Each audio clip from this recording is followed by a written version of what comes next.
Hello, this is Radio Language. I'm Vlad, and the first book today is Italian and Sicilian vocabulary or dictionary, or Italiano or Siciliano. And Sicilian is a really interesting language. I call it a language. Some people call it a dialect of Italian, but I think it's different enough from standard Italian to be called a dialect. There's this huge debate between language versus dialect, and I'll do a video explaining what I think is the difference between a dialect and language, and maybe look into it as well. But this is a really cool book. I got this when I was in Sicily, and I wanted to. I like comparing dialects. I find them fascinating. I say dialects in this video, but I mean language, and so it's cool. So this has got all the words in bold are in Sicilian, and then there's the Italian translation, and also maybe an explanation as well. But it's a good book, so I can write down a whole list of words. So, for example, I could, let's take these words here. I could write down all these words in Sicilian and then in Italian, and also compare them with other Romance languages. So, Sicilian and Italian are both Romance languages, and it's good. Also, it's got a lot of different proverbs, which are quite cool.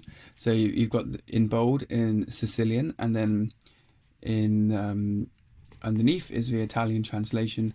And I'll do a video about the Sicilian language and use a lot of these examples to show you the similarities and differences between these languages. My Italian isn't good enough to read these out to you, nor is my Sicilian, but I'll do my best in the video. But it's a cool book to have. I quite like it. It's a nice book. It's good for reference and comparative linguistics. The next book is in Spanish, and this is one of those kind of beginner readers books. So for people who are learning the language, I try to learn Spanish here and there. It's, I found it a bit of a difficult language in a lot of ways. I never got to a point where I could actually have a conversation with somebody, but I do have Spanish friends. So you've got the all in Spanish here. It's got a lot of pictures in it, and the stories are relatively quite short. So for example, this is just the first page, second page, and that's the end of the story. Just 2 pages for each story. And also it's really good because it's got a lot of, it has a dictionary in the back. So again, if I don't know any words in the text, I can always look them up in the dictionary. And it's also good for language comparisons too. So I can write these all in Spanish and English, and then compare this with Portuguese, Galician, Italian, French, and Romanian, and other Romance languages. But it's a cool book. I mean, I might try to learn Spanish again at some point, but I might do that a bit later. So the next book is a phrase book and dictionary of Mari, and Mari is a Austronesian language, I believe. I'm not quite sure exactly which language family it's from, but I think it's from that one. But it's related to Tongan, Samoan, Hawaiian, Fijian, and the other Polynesian languages as well. I don't know. I'm not going to learn this language, but I really got this just for reference and out of interest. So it's got all the words in bold, which are in Mari, then the English translation underneath. And I don't know how to pronounce this at all, but I just got it for reference. I just thought, why not have one of these books? Just out of interest, I can look at the language, and I think the good thing again is got the dictionary in the back, so I can take this column, write down all these words, and then write them down in the other closely related languages and see, are they close? Are they not? Which one is it related to? So the next book is an Old English grammar. And Old English was a stage of English. We had Old English, Middle English, and Modern Day English. And Old English to me is a really cool language. I've been trying to learn more about the English language and learn about its history. And when reading Old English, to me it looks like an alien language. It's so different. It's changed so much from modern day English, because modern day English had a huge influence from French and Latin, and so many Germanic words that we once had, which were lost or replaced with the Romance words. So, you have, for example, you still find it. So the word pork, which means which is the meat product of a pig, and then you got pig or swine, which is the Old English word, then pork, and then you have mutton, which is again the byproduct of a sheep that you eat.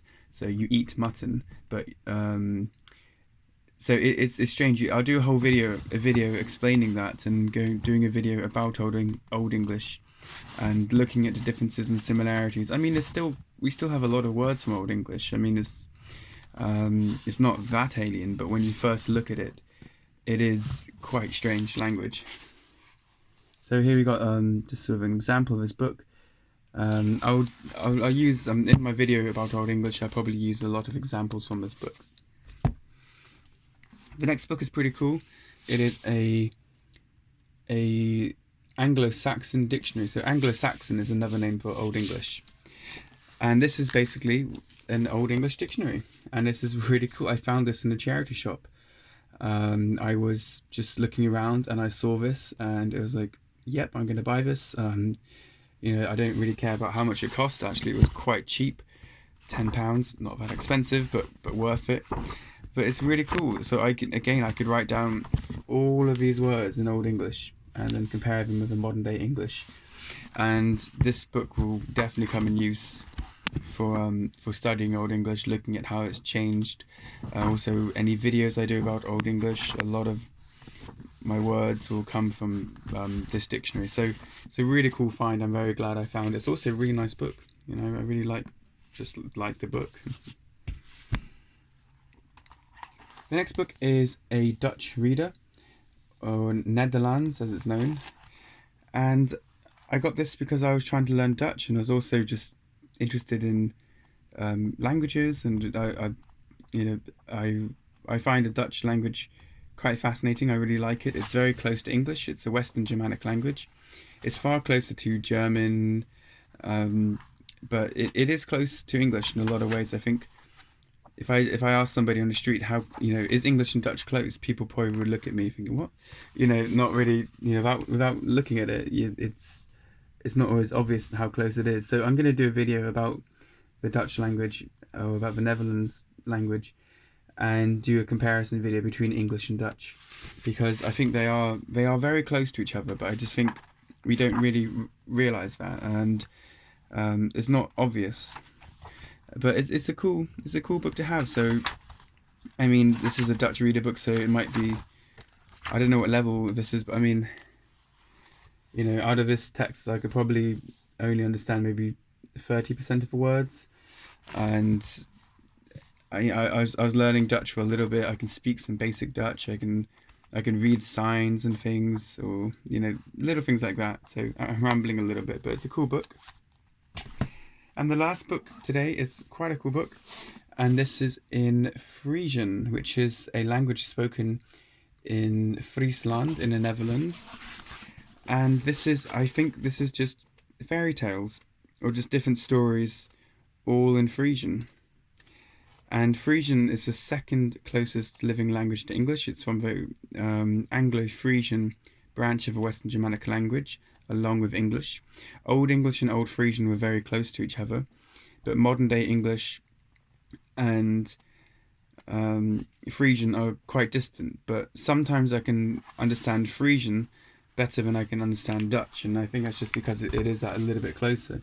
But all of this is in Frisian. It's got also pictures in it, and they're all different stories. So I'm going to do a video about the Frisian language itself, and also do a comparison video between English and Frisian, and look at how close they really are, because I do think, again, like with Dutch, I think they are far closer than first thought. So when you read it, it looks very, very strange and a bit alien, but when you actually look at the words and break them down and then compare them with the English, it makes a lot more sense.